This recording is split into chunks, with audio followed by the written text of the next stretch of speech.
Is that okay? Do you mind? Yeah? So, Bjorn Lomborg, I'm just talking to you at the Hay Festival, and I just wanted to ask you, I know that you're putting the position that humanity is still on a path of progress and that technology is going to be one of the solutions to you. And I think one of the main questions from the left still would be that really a lot of the progress in the modern world, in the Western world, still depends upon a sort of underclass in Asia. You know, millions of people. Okay, their situation may be improving a bit, but we still need them to work in factories to make our stuff. How would you answer that? Well, there's no doubt that part of the benefit that we've had, for instance, from China is from the fact that they've been able to provide very, very cheap labor.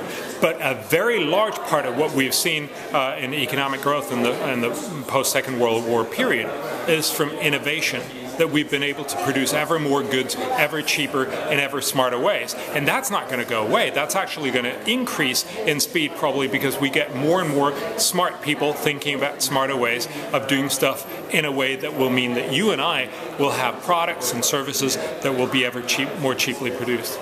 Okay.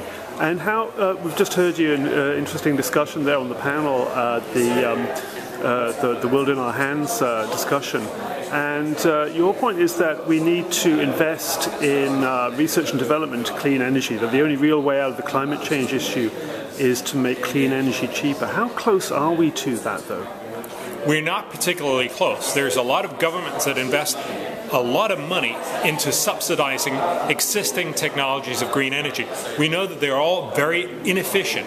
And that's why you essentially have the situation that once it gets too popular, governments can't afford it anymore.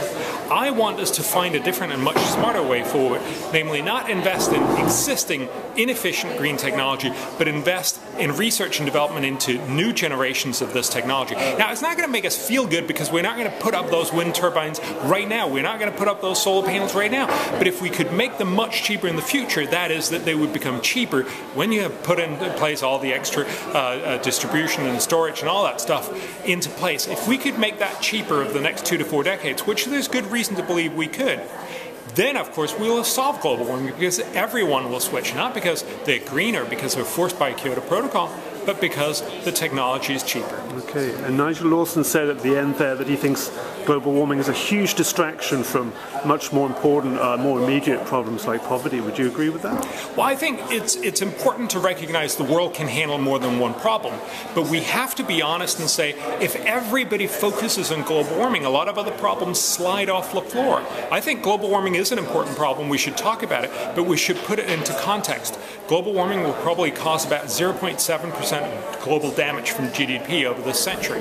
That's not zero, but it's certainly not 100% as some people seem to talk about it as.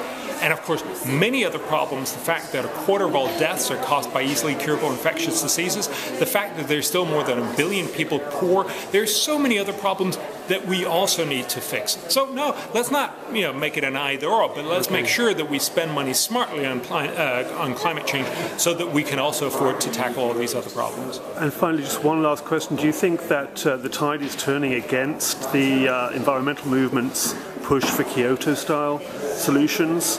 Or is the environmental movement still really holding back technological process in those ways? Well, I think fundamentally what we have is a conversation between two parts, that neither of which are providing a very good argument. There's a side that says, oh, don't worry, we don't need to do anything. And then there's a side that says, it's the end of the world and we need to do everything. And for a long time, that side was seeming to win. And now, unfortunately, the other side is seeming to win. And I would like to find a smart, pragmatic middle where you can say, yes, global warming is a problem. It's not by any means the most important issue in the world, but let's fix it. But please, let's fix it smartly.